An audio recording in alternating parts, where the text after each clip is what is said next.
अब ये कह रहे कि अत्याचार के खिलाफ।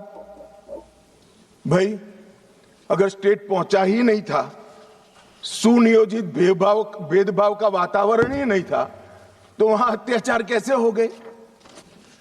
मान्यवर, एक कहानी गढ़ी जा रही है। सच्चाई ये है कि इन्होंने पूरे रेड कॉरिडोर को इसलिए चुना था क्योंकि वहां स्टेट की पहुंच कम थी। इसलिए भोले भाले आदिवासियों को बरगलाकर इनके हाथ में हथियारें पकड़ाई। मैं कुछ दृश्य बाद में आपको बताऊंगा। मुझे एक बात समझ में नहीं आई। 15 अगस्त 1947 के पहले इस देश का ट्राइबल बिरसा मुंडा, तिलका मांझी, रानी दुर्गावती, मुर्मू बंधुओं को हीरो मानकर चलता था। वो आदिवासी 47 से 70 आते आते माओ को अपना हीरो मानने लगा। ये परिवर्तन क्यों हुआ?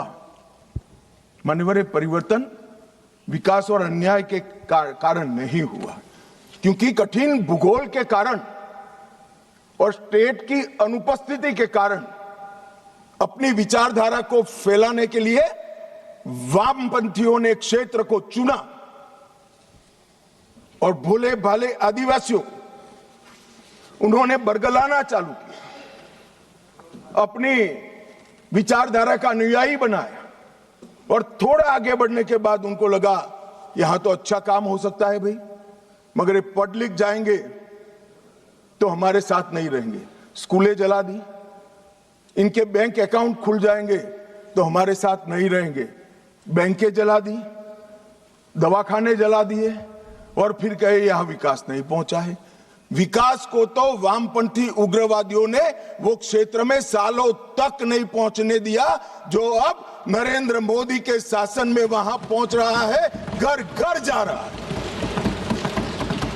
गरीबी के कारण नक्सलवाद नहीं फैला, बल्कि नक्सलवाद के कारण इस पूरे क्षेत्र में सालों तक गरीबी रही।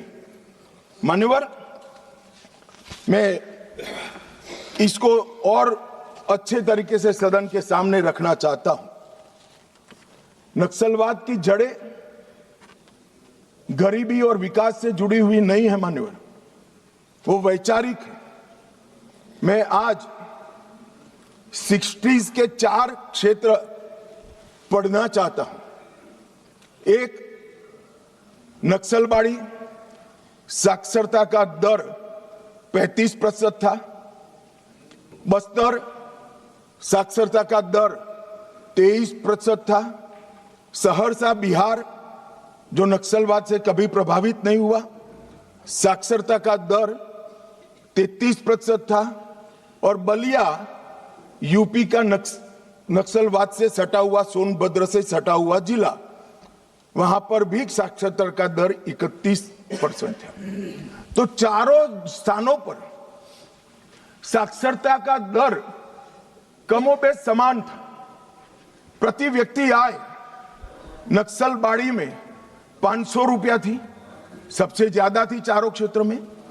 बस्तर में 190 रुपया थी, सहरसा में 299 रुपया थी और बलिया में 374 रुपया थी।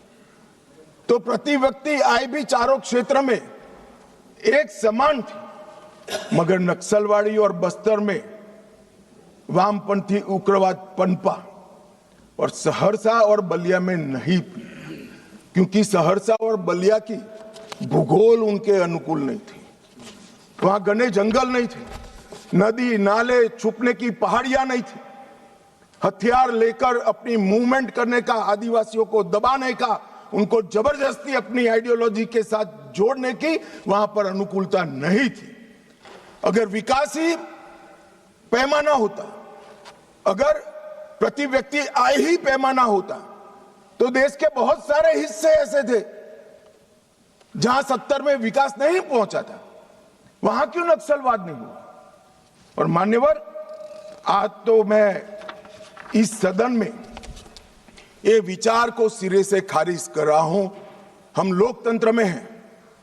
हमने इस देश के संविधान को स्वीकार किया है। संविधान के माध्यम से ही आज इस महान सदन के हम सदस्य हैं। अन्याय किसी को भी हो सकता है, अन्याय किसी को भी हो सकता है, विकास कहीं पर भी कम ज्यादा हो सकता है। हम संवैधानिक रास्तों से हमारी लड़ाई लड़ेंगे या हाथ में हथियार लेकर निर्दोषों को मार डालेंगे? किस थ्योरी का यहां से समर्थन हो रहा था, मैं नहीं समझ रहा।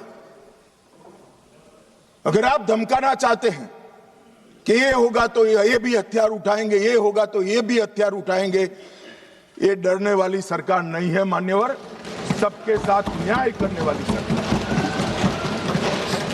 किसी को भी अन्याय हो तो हथियार हाथ में उठा लेना, ये लोकतांत्रिक तरीका है क्या? हमारे संविधान के सारे बताए हुए रास्ते सारे कुंद हो गए, बंद हो गए। संविधान ने हर चीज की व्यवस्था की। मान्यवर, फिर से मैं एक बार नक्सलवाद की, ये तो आप पर निर्भर करता है मान्यवर। मैं आज इस बहस को देख रहे भारत के युवाओं के लिए नक्सलवाद की टाइमलाइन भी बताना चाहता हूं। मान्यवर, 1970 के दशक में नक्सलवाद की शुरुआत नक्सलबाड़ी से हुई, बंगाल से हुई। 1971 के एक ही वर्ष में 3620 हिंसा की घटनाएं वहां पर हुई। 80 का दशक आते आते पीपल्स वॉर ग्रुप बन गया और फिर ये महाराष्ट्र, मध्य प्रदेश, ओडिशा, मध्य प्रदेश जब मैं बोलता हूं तो पुराना मध्य प्रदेश, छत्तीसगढ़ और मध्य प्रदेश, ये 3 राज्यों में फैले। 90 के दशक में दुनिया भर में जैसे वामपंथी विचारधारा सिकुड़ती गई, यहां पर भी उग्रवादी गुटों में और वामपंथी पार्टियों में विलय शुरू हुआ और 2004 में 2 प्रमुख गुट मिल गए, सीपीआई माओवादी का गठन किया।